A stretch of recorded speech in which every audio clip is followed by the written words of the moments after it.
Brielle Thomas lives two lives.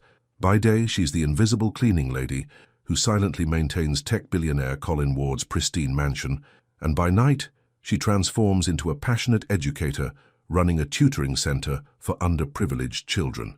When Colin's curiosity leads him to follow her one evening, he discovers a world he never knew existed, one where true wealth isn't measured in dollars, but in the lives you touch. As these two souls from different worlds collide, they'll learn that sometimes the most powerful connections happen when someone finally sees you for who you really are. This is a story of hidden depths, unexpected love, and the life-changing magic that occurs when privilege meets purpose.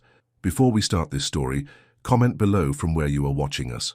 The morning sun streamed through the tall windows of the Ward mansion, casting long shadows across the marble floors. Brielle Thomas moved silently through the enormous house, her cleaning cart well stocked with supplies. At 26, she had already mastered the art of invisibility, moving efficiently from room to room without drawing attention to herself. 6 o'clock, she whispered, checking her simple watch. Never a minute more.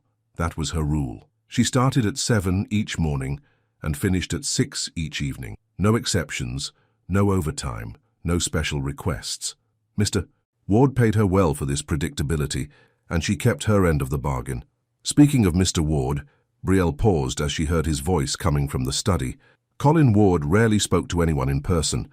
Most of his meetings were virtual, his communications digital, but today she could hear actual visitors. She didn't mean to eavesdrop, but as she dusted the hallway table outside his office, their voices carried.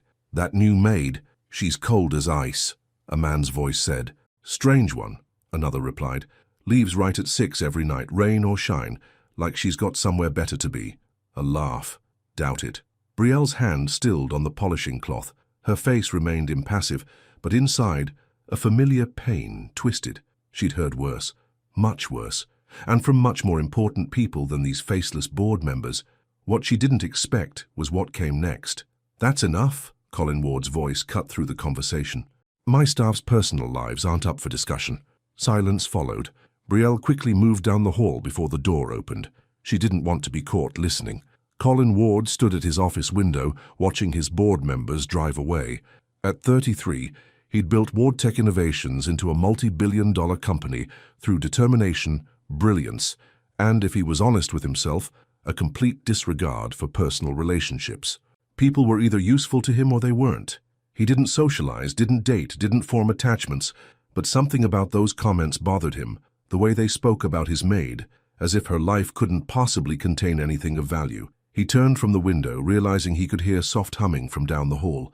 It was a gentle sound, barely there, like the person making it wasn't even aware they were doing it. Following the sound, he found Brielle carefully dusting the bookshelves in the library.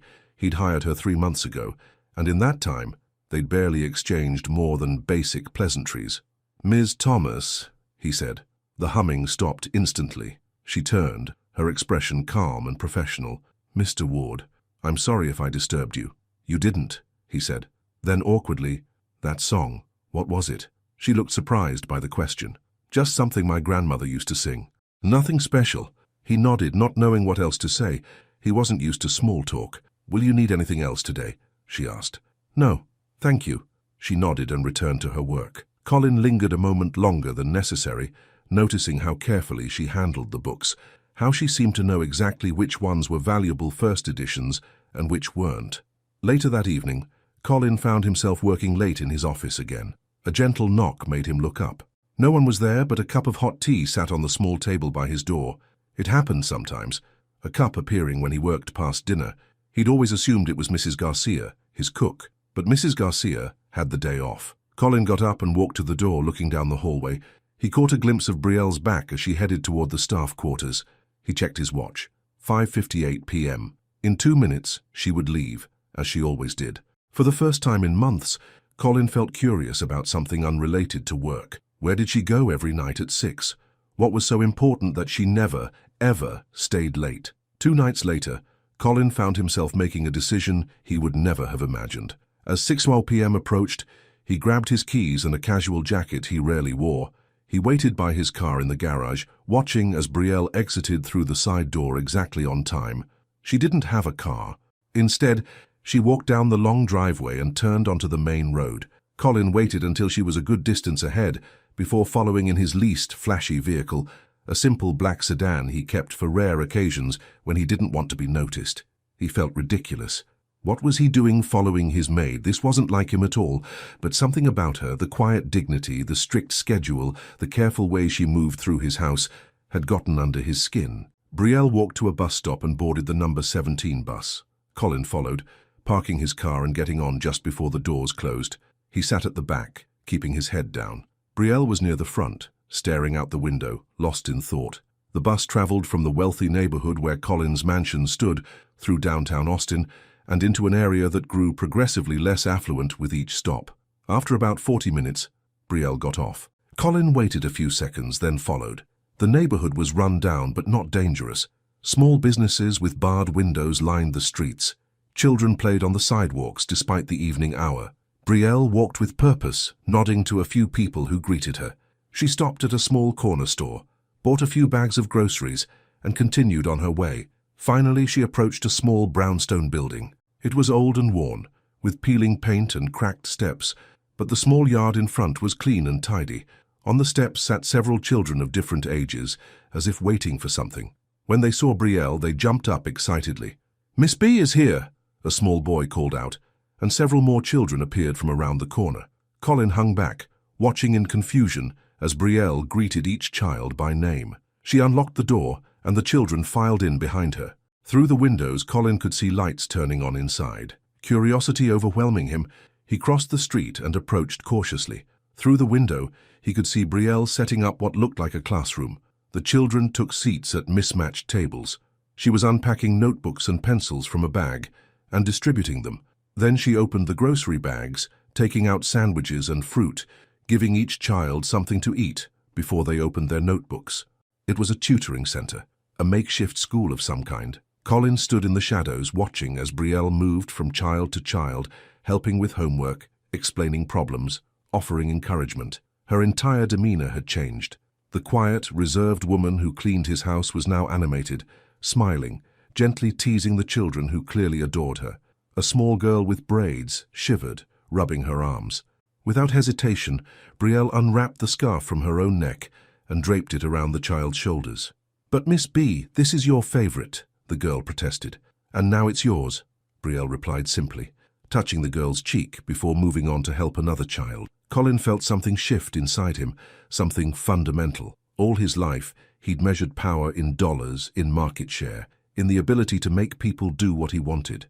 But watching Belle, who had so little in material terms, give so freely of herself, he suddenly felt like the poorest man in Austin. "She's more powerful than I'll ever be," he whispered to himself, the words escaping before he could stop them. He'd seen enough, more than enough. He walked back to the bus stop, feeling strangely shaken. The next morning, Colin couldn't look at Belle the same way. He watched from his office doorway as she quietly dusted the living room, wondering how he'd never noticed the strength in her movements, the purpose in her eyes. He'd grown up with every advantage, wealthy parents, the best schools, connections that opened every door. But somewhere along the way he'd lost something essential, something Belle clearly had in abundance. That evening, as 6 p.m. approached, Colin made a decision. He wrote a note, his pen hesitating over the paper several times before he finally committed his thoughts. "I followed you. I shouldn't have. But now I know the most important truth I've ever seen, that I've been living in a house filled with wealth, while the richest soul walked out of it every night at 6. C.W." He left it folded on the kitchen counter where she would find it in the morning. The next day, Colin deliberately stayed in his office, giving Belle space. He heard her moving around the house, the familiar sounds of her cleaning routine continuing as usual. If she'd found his note, she gave no indication. But at 5:45 p.m., there was a knock on his office door. "Come in," he called. Belle entered, her expression unreadable. She held his note in her hand. "You followed me," she said simply. "Yes," he admitted, standing up. "I shouldn't have invaded your privacy. I apologize." "Why?" The directness of her question caught him off guard. "I was curious. You're so precise about leaving at 6. I wondered what was so important. And now you know." "Yes." Belle studied him, and Colin had the uncomfortable feeling of being truly seen for the first time in years. "Those children," she finally said, "don't have much, but they want to learn. They want better lives than their parents had. I can help with that." "It's remarkable what you're doing," Colin said sincerely. "It's not remarkable," she corrected him. "It's necessary. Someone needs to care." Her words hung in the air between them. Someone needs to care. Such a simple statement, yet it cut straight through all his defenses. "I'd like to help," he said suddenly, surprising himself as much as her. Brielle's expression turned wary. "I don't need charity, Mr. Ward. That's not what I'm offering," he said quickly. I'd like to see what caring looks like. I think I've forgotten." The honesty of his words seemed to reach her. Her expression softened slightly. "I'll never deserve to stand where you do," he added quietly, "but I'd still like to try, if you'll let me." Brielle was silent for a long moment, weighing his words, judging his sincerity. "6 o'clock, she finally said. "If you want to help, be ready at 6. And Mr. Ward?" "Yes? No fancy clothes, no expensive car. Those kids don't need to know who you are. They just need someone who shows up." Colin nodded, feeling a strange mixture of humility and anticipation. "I understand." For the first time since she'd come to work for him, Brielle gave him a small, genuine smile. "We'll see if you do." As she turned to leave, Colin felt something he hadn't experienced in years, the flutter of connection, the possibility of something real, not because of who he was or what he owned, but because of who he might become. At exactly 6 o'clock, Colin was waiting by the side door, dressed in jeans and a plain sweater. When Brielle appeared, she looked momentarily surprised to see him actually there. "You're on time," she observed. "I learned from the best," he replied, and together they walked down the driveway toward the bus stop, toward an evening that would change both their lives in ways neither could imagine. The bus ride to the tutoring center was unlike anything Colin had experienced. He sat next to Brielle, acutely aware of how out of place he felt. He'd never taken public transportation before, always private cars, corporate jets, and VIP services. "First time on a bus?" Brielle asked, noticing his discomfort. "Is it that obvious?" She smiled slightly. "You keep looking around like you're expecting something to happen." "I'm just not used to this," he admitted. "This is how most people live, Mr. Ward." "Colin," he corrected her. "Please call me Colin when we're away from the house." Brielle nodded but didn't reply. Colin sensed she was still keeping her guard up, and he couldn't blame her. What must she think of him, her wealthy employer suddenly inserting himself into her private life? As they approached their stop, Brielle turned to him. "The children don't need to know who you are or how much money you have. To them, you're just Colin, another volunteer. Can you handle that?" "I think I'd prefer it," he said honestly. When they arrived at the small brownstone, the children were already waiting on the steps. Their faces lit up when they saw Brielle, then turned curious as they noticed Colin. "Miss B, who's that?" called out a boy of about 10. "This is Colin," Brielle said simply. "He's going to help us tonight." The children studied him with open curiosity as Brielle unlocked the door. Inside, the space was humble but tidy. Mismatched tables and chairs filled the main room.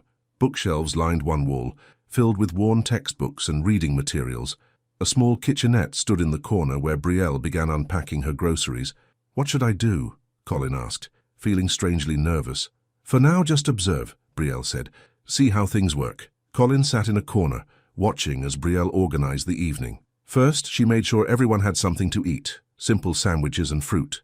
Then she divided the children by age and subject, setting the older ones to work on math while she helped the youngest with reading. A small boy with glasses too big for his face approached Colin cautiously.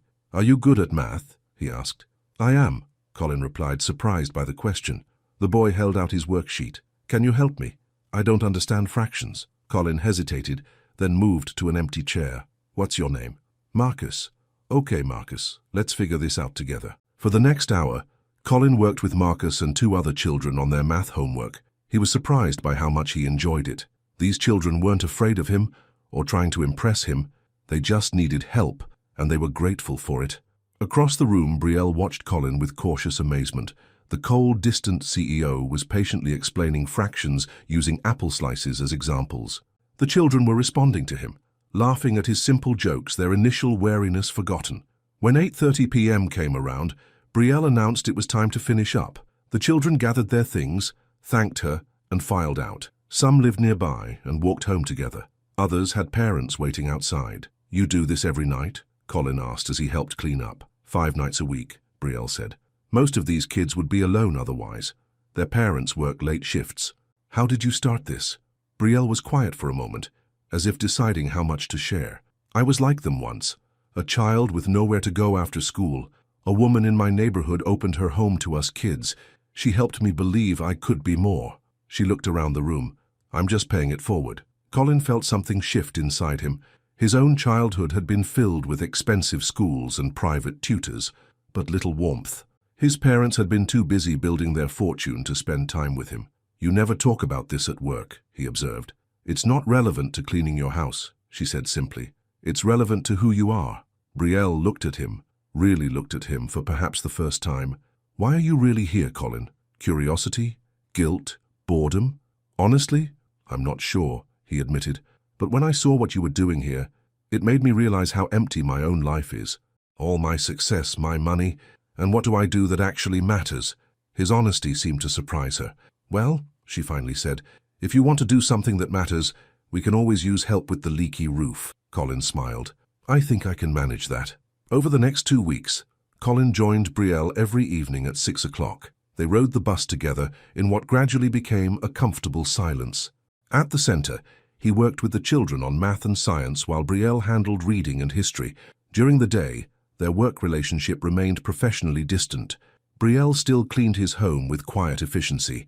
Colin still ran his company with demanding precision, but something had changed between them, an unspoken understanding, a shared purpose. One evening, Colin arrived at the center to find Brielle standing on a chair trying to catch water dripping from the ceiling in a bucket. "That roof is getting worse," she said with concern. "If it keeps raining like this, we might have to close for a few days." "Let me take care of it," Colin offered immediately. Brielle's expression turned guarded. "I told you, I don't want charity." "It's not charity, it's investment. In what matters?" She studied him for a long moment. "The landlord won't fix it, says it costs too much." "What if we bought the building?" Colin suggested. "We?" Brielle raised an eyebrow. "The center," Colin clarified. "If the center owned the building, you could make all the necessary repairs. No landlord to deal with. The center doesn't have that kind of money." "But I do." Brielle put down her bucket. "Colin, I appreciate what you're trying to do, but just hear me out," he interrupted. "I could set up a non-profit foundation. The foundation buys the building and leases it to the center for $1 a year. The foundation pays for repairs and improvements. You maintain complete control of the center and its programs." "And what would you get out of this arrangement?" she asked cautiously. The question caught him off guard. "I don't need to get anything out of it. Everyone wants something." Colin considered his answer carefully. "I get to be part of something good, something real." Brielle didn't respond immediately, and Colin worried he'd overstepped. But then she sighed. "We'll talk about it, but not tonight. Tonight we have 20 kids coming for a science project." Colin nodded, understanding that building trust would take time. That night, as they worked side by side, helping the children build simple electrical circuits, Colin found himself repeatedly glancing at Brielle. The way she patiently guided each child, the genuine joy in her eyes when they succeeded, the gentle touch on a shoulder for encouragement. "You're staring," she said quietly, catching him watching her. "Sorry," he said, feeling his cheeks warm. I've never met anyone like you before." Brielle looked surprised by his comment, but was saved from responding when little Marcus called for her help. Later, as they closed up for the night, Colin helped Brielle position buckets under the worst leaks. "This is no way to run a learning center," he said with frustration. "These kids deserve better." "They deserve a lot of things they don't get," Brielle replied, her voice tinged with a sadness Colin was beginning to understand. "Let me help," he said again, and this time there was something in his voice, a quiet determination, that made Brielle really look at him. "Okay," she finally said, "but we do this my way. No publicity, no PR stunts, no putting your name on anything." "Agreed."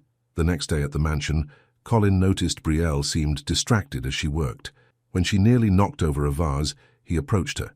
"Is everything okay?" She hesitated. "One of our kids, Louisa, didn't show up last night. It's not like her to miss. I'm worried." Colin was surprised by how quickly his own concern rose. "Do you know where she lives?" "Yes, but I can't leave work to check on her." "Yes, you can," Colin said firmly. "Go. Take the day." Brielle looked at him in surprise. "Really? Some things are more important than dusting bookshelves." For the first time, Brielle gave him a full, genuine smile, and Colin felt something stir inside him that he hadn't felt in a very long time. "Thank you," she said, already untying her apron. "Let me know if there's anything I can do to help," he called after her. That evening, Colin waited by the side door at 6, but Belle didn't appear. Concerned, he took the bus to the centre alone. When he arrived, he found the children sitting quietly while Belle spoke with a worried-looking woman. "What's going on?" he asked Marcus. "That's Louisa's mum," the boy whispered. "They're getting evicted from their apartment. Louisa was too embarrassed to come yesterday." Colin felt a surge of anger. Children shouldn't have to worry about things like eviction. They should be focused on learning, growing, dreaming. After the woman left, Belle looked exhausted.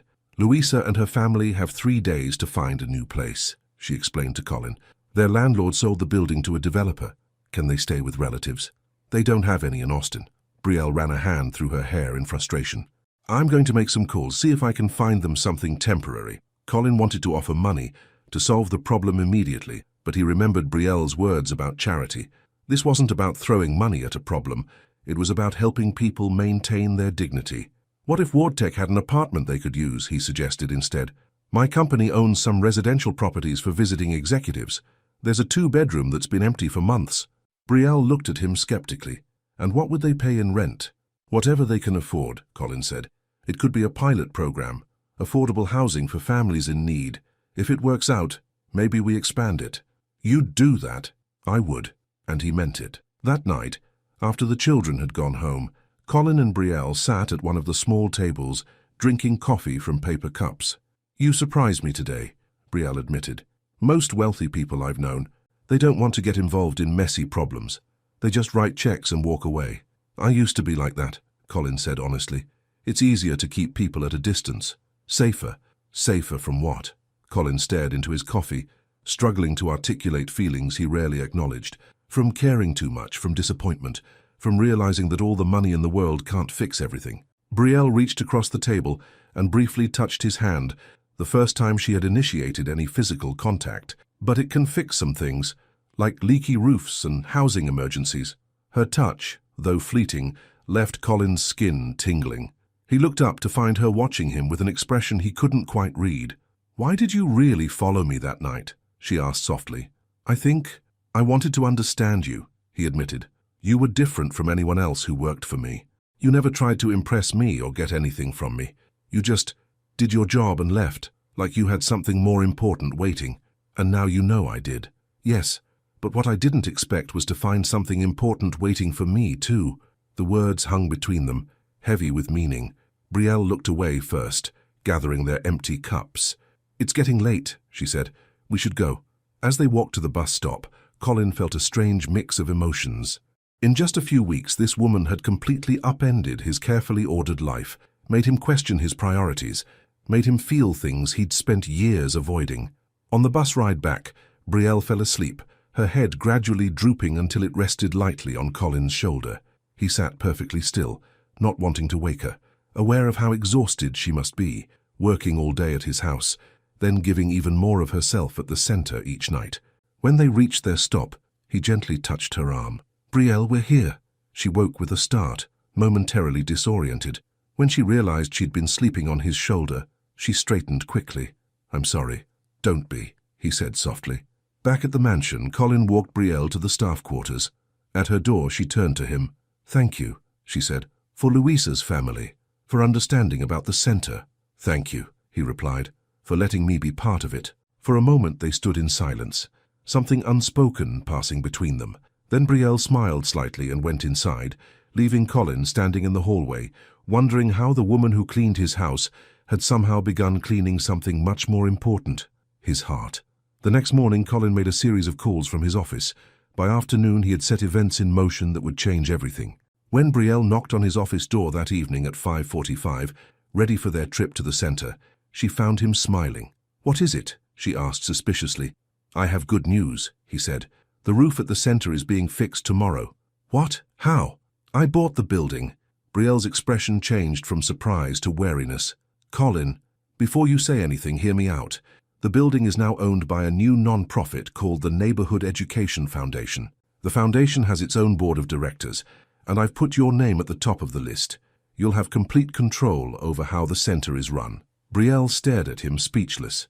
"And that's not all," Colin continued.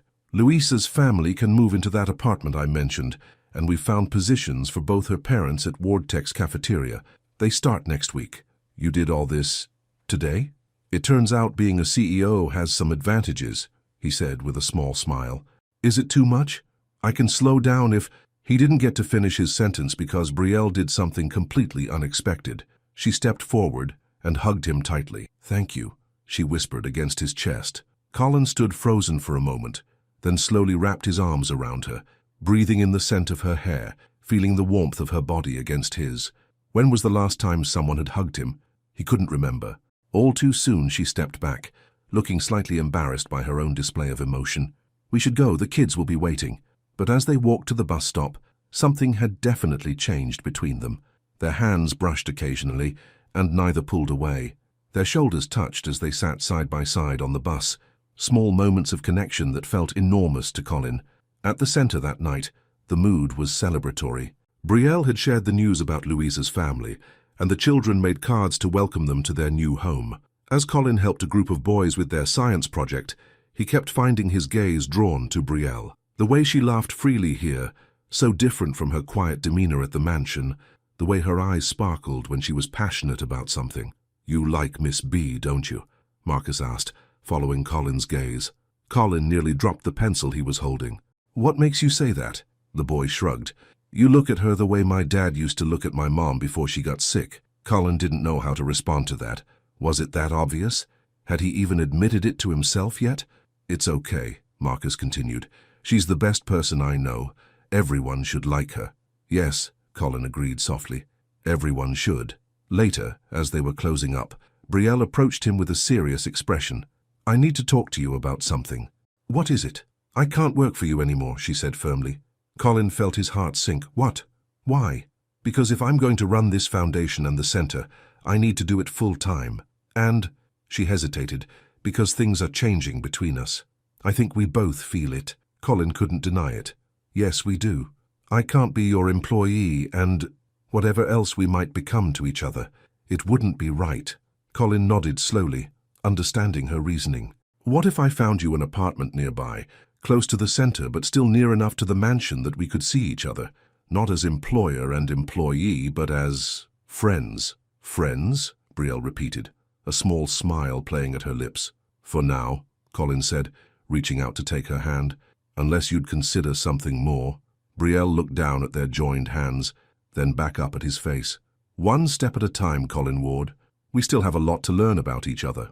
"I'm looking forward to every lesson," he said softly. As they locked up the center that night, neither noticed the sleek black car parked across the street, or the man inside taking photos of them walking hand in hand toward the bus stop. Back at the mansion, someone else was looking for Colin. A woman with perfectly styled blonde hair and an impatient expression stood in the grand foyer, checking her diamond watch. "Where is he?" she demanded of the startled housekeeper who'd answered the door. "Mr. Ward isn't home yet, Miss Reynolds." "Well, where is he? He isn't answering his phone." "I'm afraid I don't know, ma'am." Vanessa Reynolds, daughter of Wardtech's largest investor, tapped her foot in annoyance. "Fine, I'll wait. And when he gets back, tell him his fiancée would like a word." Colin and Brielle returned to the mansion, both unaware of the visitor waiting inside. They'd spent the bus ride discussing plans for the center, new programs they could offer, additional children they could help, improvements to the building. For Colin, it felt like the most meaningful conversation he'd had in years. As they approached the side entrance that led to the staff quarters, Colin gently touched Brielle's arm. "Have dinner with me tomorrow night," he said.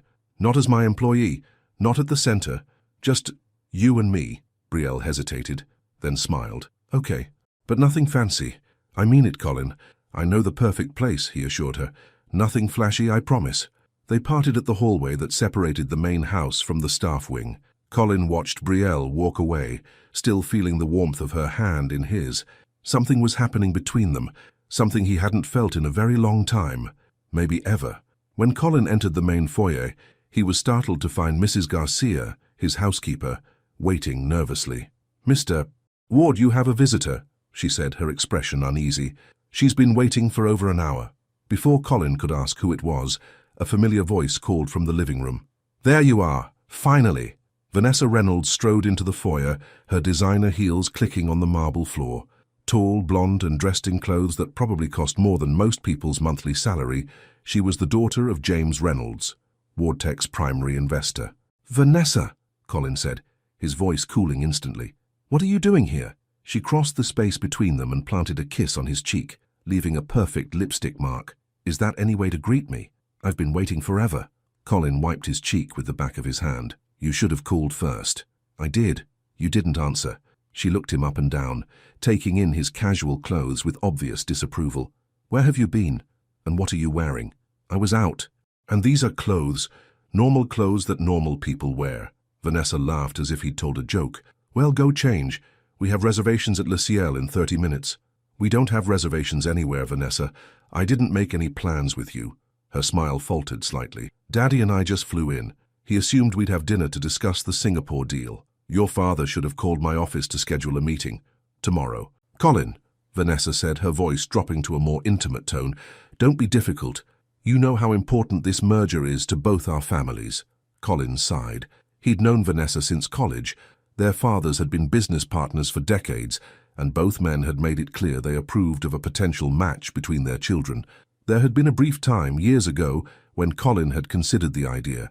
A strategic alliance, nothing more. But he'd never proposed. Never even dated her seriously.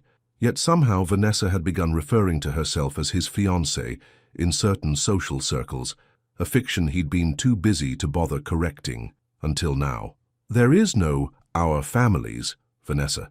There's your family's company and my company, and any discussions about mergers will happen in the boardroom, not over dinner." Vanessa's eyes narrowed. "What's gotten into you lately? Daddy says you've been cancelling meetings, changing strategies without consulting him, and now I find you dressed like a college student coming home at all hours." "I've been busy with a new project." "What project?" "A personal one." Colin had no intention of telling Vanessa about the center or Belle. Those parts of his life weren't for her to dissect or criticize. Vanessa studied him, her expression calculating. "You've met someone." It wasn't a question, and Colin didn't bother denying it. "My personal life isn't your concern. It is when our family's businesses are about to merge, when our futures are tied together." "Vanessa," Colin said firmly, "we are not engaged. We never were. Whatever you've been telling people—" "Don't be ridiculous," she interrupted. "Of course we're not officially engaged yet, but everyone knows it's just a matter of time. Our fathers have been planning this for years." "Well, I haven't been planning it, and I'm not interested." Vanessa's perfectly composed facade cracked slightly. "Is it serious, this new project of yours?"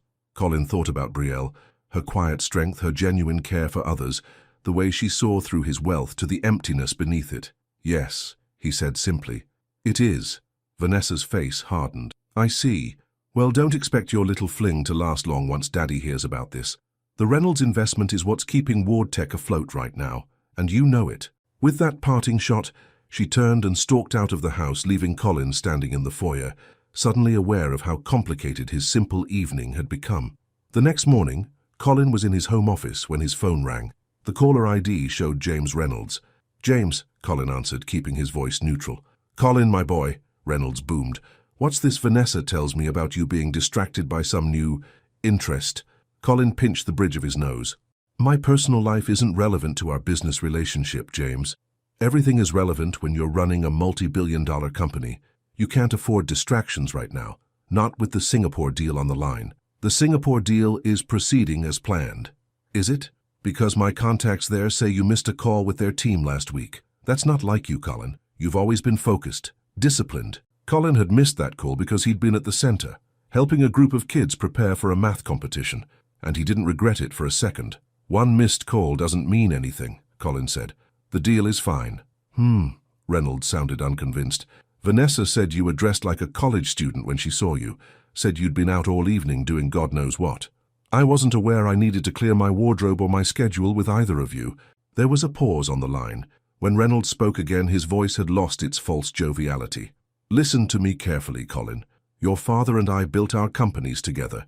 When he died, I stepped in to guide you, invested in your vision, because I believed in you. But if you start making erratic decisions, if your focus shifts, well, I might need to reconsider my position." "Are you threatening to pull your investment?" Colin asked bluntly. I'm expressing concern about the direction you seem to be heading. Vanessa tells me you've even been taking the bus. The bus, Colin. What's next? Shopping at discount stores? Eating at diners? Colin almost laughed at the horror in Reynolds's voice. I appreciate your concern, James, but I assure you WardTech is doing fine, and my personal choices remain just that, personal. After hanging up, Colin sat back in his chair, troubled. Reynolds's investment was significant, but not irreplaceable. Still, a messy break could cause problems. He needed to be strategic about this. A soft knock at his door interrupted his thoughts. "Come in," he called. Belle entered, dressed in her usual work clothes, her hair pulled back neatly. "I'm sorry to bother you, Mr. Ward, but I need to give you this." She handed him an envelope. Inside was her formal resignation letter. 2 weeks' notice, she explained. As we discussed. Colin nodded, feeling strangely formal with her after the closeness they'd shared the night before. "Thank you. And please, it's still Colin." She smiled slightly. "Not during work hours. Not while I still work here." "Fair enough," he conceded. "Are we still on for dinner tonight?" "Yes, where should I meet you?" "I'll pick you up at 6 at the staff entrance. And remember, I promised nothing fancy." "I'll hold you to that," she said, turning to leave. "Belle," he called after her. "There's something you should know. There might be complications with my company's investors." She turned back, her expression questioning. "It's nothing for you to worry about," he assured her. "Just business." But as she nodded and left, Colin wondered if that was true. If Reynolds decided to make things difficult, it could affect everything, including the foundation he'd just established for the centre. That evening, Colin waited by the staff entrance, keys in hand. He'd chosen to drive his least ostentatious car, a simple blue sedan he kept for the rare occasions when he didn't want to attract attention. When Belle appeared, he felt his breath catch. She wasn't dressed up by most standards, just jeans, a simple blouse and a light jacket, but she looked beautiful. Her hair was down, framing her face in soft curls he'd never seen before. "You look different," he said, immediately regretting how awkward it sounded. Belle raised an eyebrow. "Different good or different bad?" "Different wonderful," he clarified. "I've just never seen you with your hair down before." She touched it self-consciously. "It's not practical for cleaning or tutoring. It suits you." They drove to a small restaurant in a modest neighborhood, far from the upscale areas where Colin usually dined. The place was simple but charming, family-owned, with checkered tablecloths and mismatched chairs. "How did you find this place?" Belle asked as they were seated. "I asked Mrs. Garcia where she goes for special occasions," Colin admitted. "She said this place has the best tamales in Austin." Belle looked genuinely touched. "You asked your housekeeper for restaurant advice?" "I promised nothing fancy, and I wanted somewhere real, somewhere with heart." Their dinner was unlike any date Colin had experienced before. There was no discussion of business empires or stock prices, no strategic networking or calculated small talk. Instead, they talked about their childhoods, Colin's privileged but lonely upbringing, Brielle's challenging but loving one. "My mom worked 3 jobs sometimes," she told him, "but she always made time to read with me every night, even when she was exhausted." "My parents were usually traveling," Colin said. "I had nannies, tutors, everything except actual parents." "Is that why you work so much, to prove something to them?" The question caught him off guard with its insight. "Maybe. I never thought about it that way." "And now? What are you trying to prove by helping at the center?" "Nothing," he said honestly. "For once in my life, I'm not trying to prove anything. I just want to be there." Belle reached across the table and took his hand. "I believe you." After dinner, they walked through a nearby park, street lamps illuminating the path as darkness fell. Without thinking, Colin reached for her hand, and Belle intertwined her fingers with his. "Tell me something you've never told anyone," she said softly. Colin thought for a moment. "I hate my job." Belle looked at him in surprise. "But you're so good at it. Everyone says you're a brilliant CEO." "I can do it. That doesn't mean I love it." He sighed. "When my father died, everyone just assumed I'd take over. I never questioned it. What would you do if you could do anything?" "Teach, maybe," Colin said, surprising himself with the answer. "I've enjoyed working with the kids at the center, seeing their faces when they understand something new. It's better than any business deal I've ever closed." Belle squeezed his hand. "You'd be a good teacher." "What about you? What would you do if you could do anything?" "Expand the center," she said without hesitation. "Help more kids. Maybe open centers in other neighborhoods too." "Why do you care so much about these children, beyond your own experience growing up?" Belle was quiet for a long moment. Because they're invisible to most people, just like I was invisible to you, until recently. Her words hit Colin hard. I'm sorry for that. Don't be. It's how the world works. Some people are seen, others aren't, but every child deserves to be seen to know they matter. As they reached a small fountain in the center of the park, Colin stopped walking. Under the glow of the lamps, with the gentle sound of water behind them, he turned to face Belle. You've changed everything for me, he said softly. The way I see the world, the way I see myself. Belle looked up at him, her eyes reflecting the lamplight. You're changing too, Colin Ward. Becoming who you were always meant to be. He leaned down slowly, giving her time to pull away if she wanted. But she didn't. Their lips met in a kiss that was gentle at first, then deepened with a surprising intensity. Colin felt something unlock inside him, a door he'd kept firmly shut for years. When they finally broke apart, both slightly breathless, Belle smiled. That was amazing, Colin finished for her. Neither noticed the flash of a camera from behind a nearby tree. The next morning, Colin was in his office at WardTech headquarters when his assistant burst in without knocking. Sir, you need to see this, she said, placing a tablet in front of him. On the screen was a gossip website with the headline, Tech Billionaire's Secret Romance with Maid. Below it was a photo of Colin and Belle kissing in the park. Colin felt his stomach drop. Who else has seen this? It's everywhere, sir. All the business sites are picking it up too. And Mr. Reynolds has been calling non-stop. As if on cue, his phone rang. James Reynolds again. I need to take this, Colin told his assistant, and find out who took that photo. Now. After she left, Colin answered the phone, bracing himself. What the hell is going on, Colin? Reynolds demanded without preamble. Is this some kind of joke? My personal life is not up for discussion, James. It is when it's all over the internet. Do you have any idea what this looks like? A CEO dating his maid? The board is in an uproar, investors are calling, and my daughter is humiliated. I never had any relationship with Vanessa beyond friendship, and you know it, Colin said firmly. As for Belle, yes, she worked in my home, but she's also an educator who runs a tutoring center for underprivileged children, a center I'm now supporting through a foundation. A foundation? You're spending company money on this charity case? My own money, and she's not a charity case. She's a remarkable woman who's accomplished more with nothing than most of us have with everything. Reynolds was quiet for a moment. You're serious about her? Yes. Then you leave me no choice.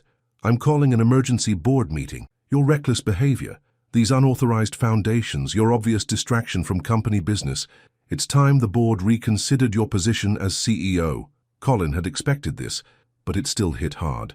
You don't have the votes to remove me. Don't I? Check your email, Colin. See who's supporting my motion. After Reynolds hung up, Colin opened his email. There it was. A notice of an emergency board meeting, with signatures from enough board members to form a majority. Somehow Reynolds had been planning this, gathering support before the photo even surfaced. Colin's phone buzzed with a text. It was Belle. Have you seen the news? I'm so sorry. Not your fault, he texted back, but things are complicated at work now. Can we meet at the center tonight? Yes, the kids are asking about you. Colin smiled at that. Despite everything, the children at the center were the one uncomplicated joy in his life right now. Later that day, Colin sat through a tense meeting with his executive team, all of whom had seen the photos. Some were supportive, others clearly concerned about the company's image and stock price, which had dipped slightly following the gossip. We need to issue a statement, his PR director insisted. Something about your philanthropic work with underprivileged children. We can spin this. No, Colin said firmly. I'm not using those kids as a PR shield, and I'm not apologizing for my personal choices. But sir, the board meeting tomorrow will proceed as scheduled. Colin stood up. I appreciate everyone's concern, but I need to leave now. I have a commitment.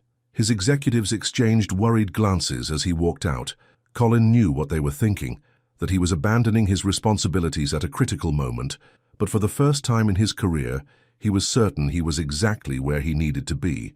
At the center that evening, the children greeted him with their usual enthusiasm, seemingly unaware of the media storm surrounding him and Belle. He helped with homework, fixed a wobbly table, and listened to Marcus proudly read a story he'd written.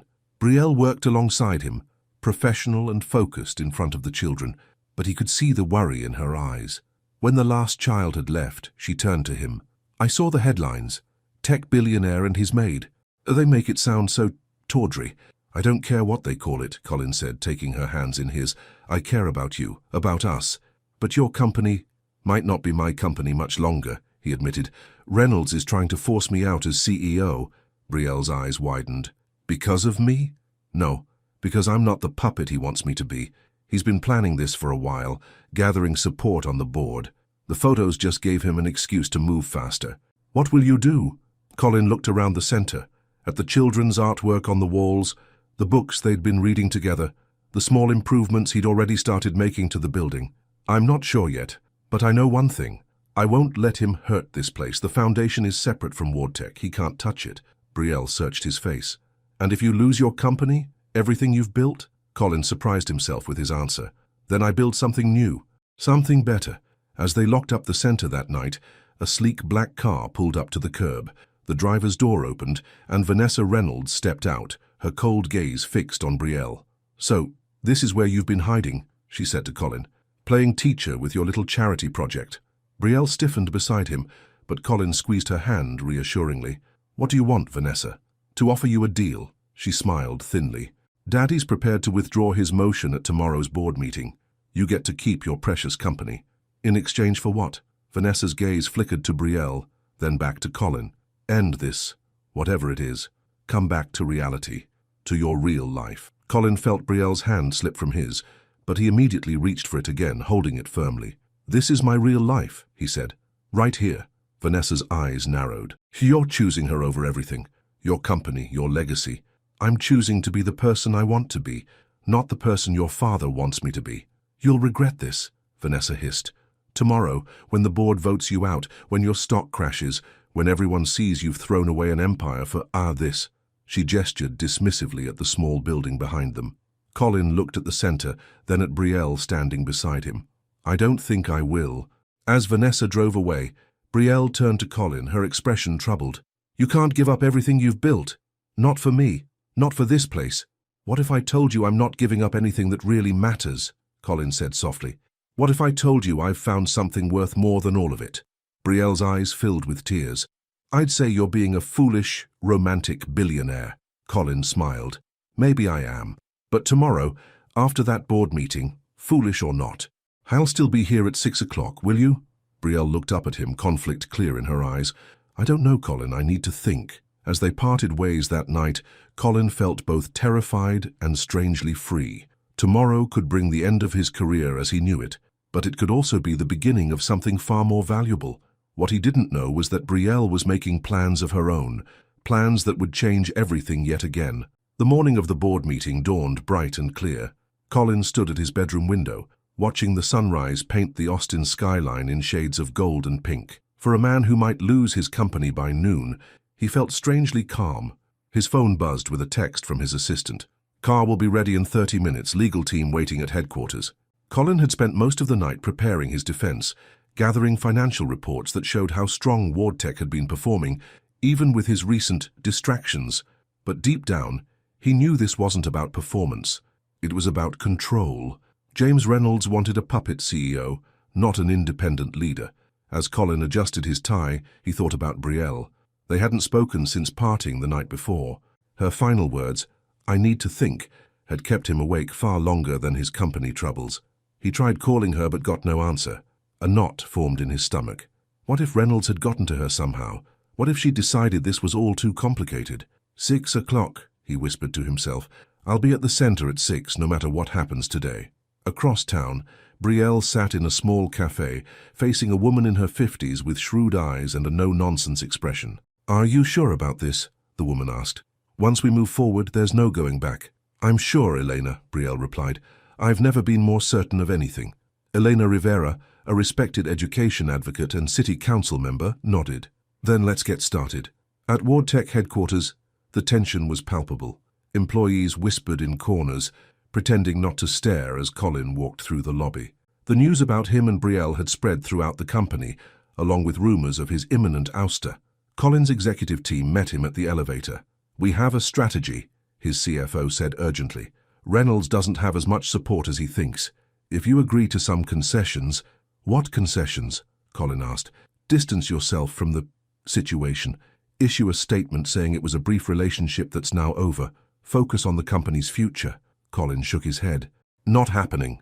Sir, his PR director pleaded, you've built this company from the ground up. Are you really willing to lose it over... Over what? Colin challenged. Over integrity. Over refusing to let someone else dictate my personal life. Yes, I am. The boardroom was already full when Colin entered.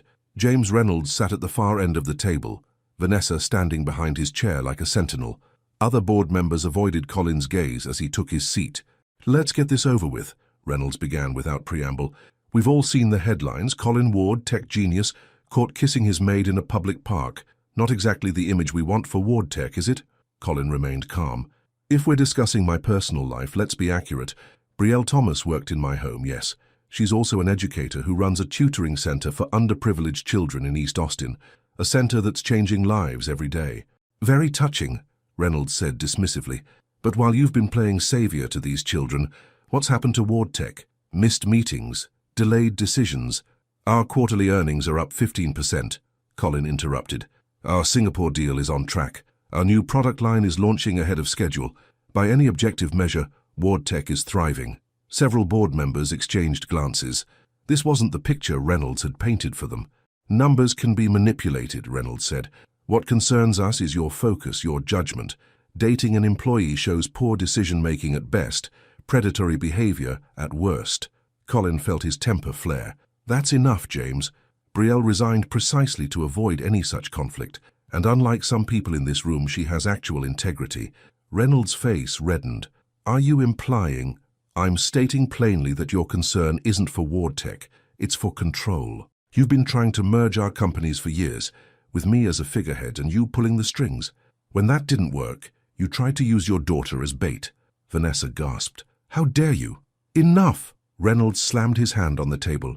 This meeting has one purpose, to vote on whether Colin Ward should remain as CEO of Ward Tech. I move that we proceed with the vote immediately. The tension in the room was thick as the company secretary distributed ballots. Colin watched each board member's face, trying to read their thoughts. Some he'd known for years. Others were recent appointments brought in by Reynolds. As the votes were collected, Colin's phone buzzed. A text from Belle. Whatever happens today, remember why the center matters. See you at 6. Those simple words steadied him. No matter what happened in this room, something real was waiting for him at 6 o'clock. The secretary tallied the votes, then handed the results to the board chairman, an older man named Walter Grayson, who had been Colin's father's closest friend. Walter cleared his throat. By a vote of 7-6, the motion to remove Colin Ward as CEO of Ward Tech Innovations is defeated. A murmur ran through the room. Reynolds' face darkened with fury. Impossible. I had the votes, Walter continued. However, the board does recommend that Mr. Ward appoint a strong COO to handle day-to-day operations, allowing him to balance his expanded interests. Colin nodded, relief washing over him. I accept the board's recommendation. Reynolds stood abruptly. This isn't over, Colin. You may have won today, but my investment is still crucial to your operation, and I'm not convinced your judgment hasn't been compromised. Perhaps we should discuss your investment, James, Colin said calmly. Ward Tech would be happy to buy back your shares at market value today. You can't afford that, Reynolds scoffed. Actually, he can, a new voice said from the doorway. Everyone turned to see Elena Rivera standing there, elegant in a tailored suit. Who the hell are you? Reynolds demanded. And how did you get in here? Elena Rivera, Austin City Council, she introduced herself.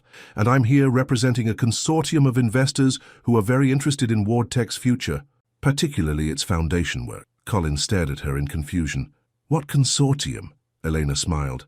Perhaps we should discuss this privately, Mr. Ward, along with my associate, who's waiting outside. As the board members filed out, some pausing to shake Colin's hand, Reynolds lingered. Whatever game you're playing, Colin, remember who your real friends are. I do remember, Colin replied. That's why you're leaving. When the room was empty except for Colin and Elena, she opened the door again. Belle walked in, looking more confident than Colin had ever seen her. Belle?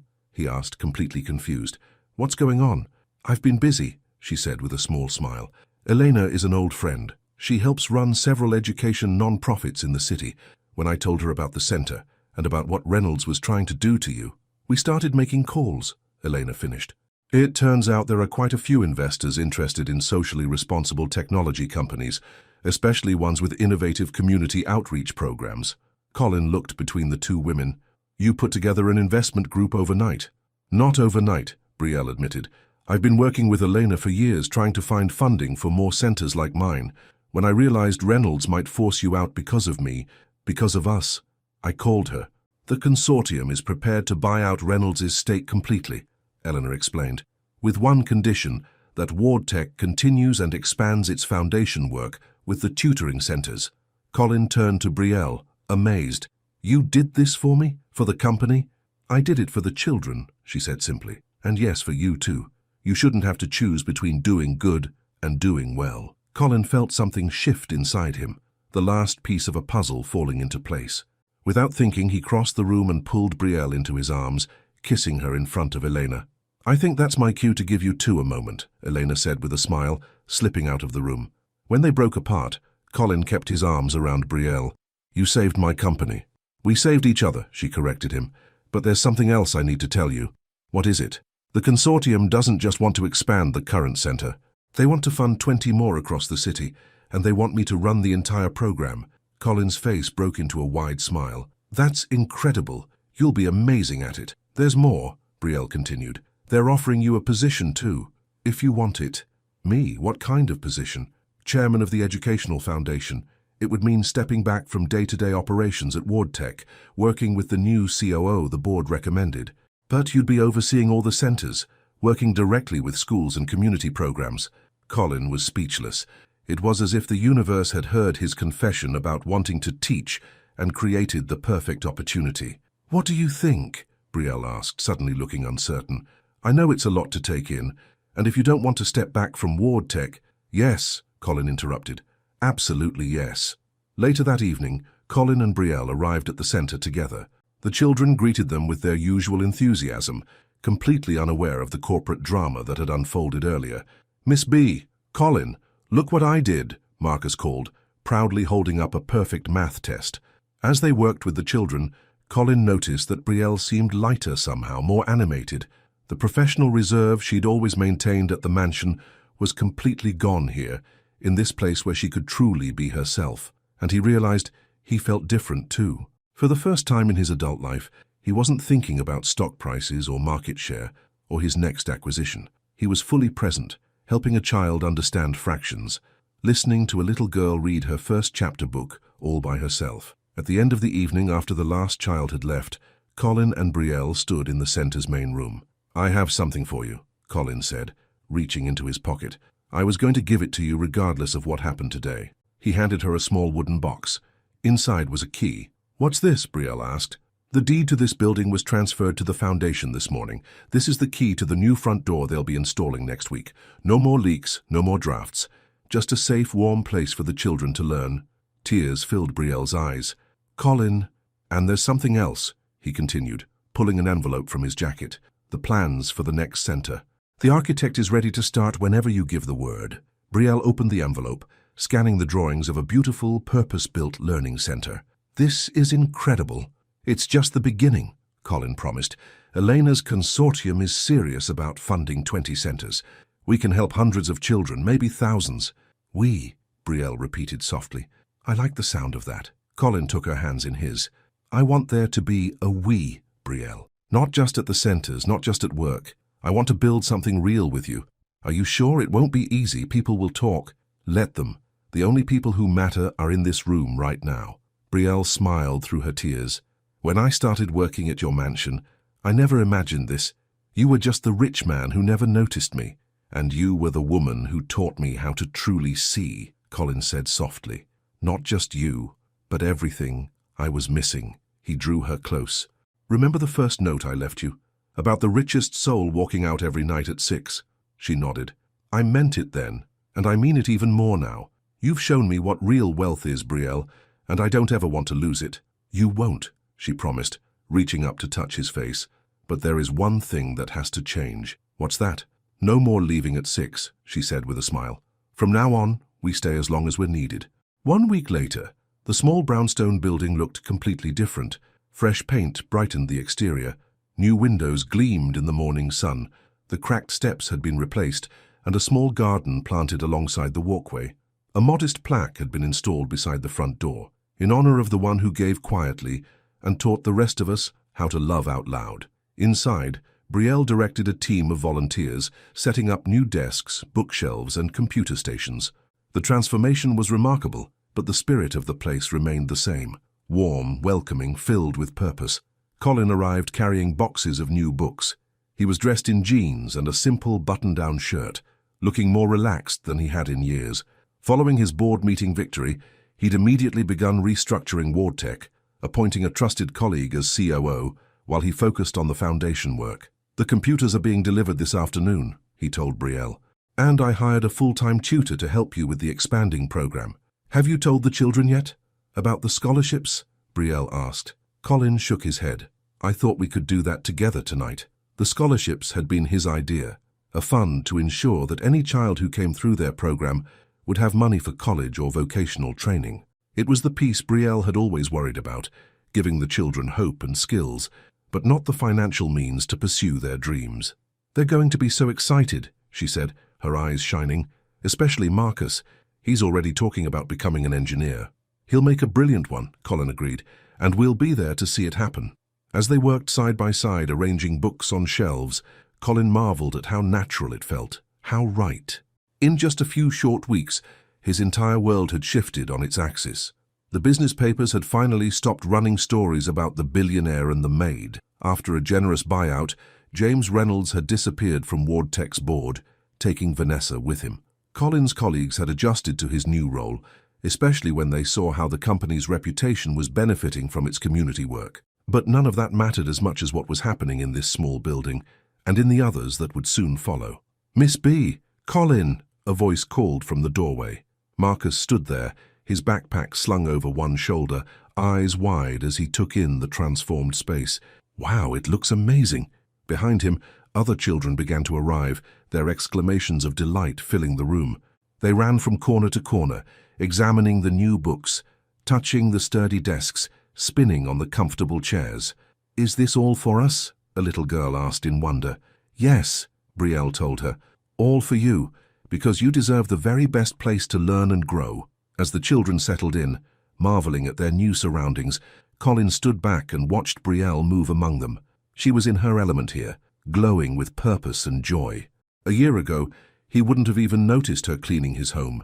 Now he couldn't imagine his life without her. She had shown him a world beyond boardrooms and balance sheets, a world where success was measured not in dollars, but in smiles, in small victories, in lives changed for the better.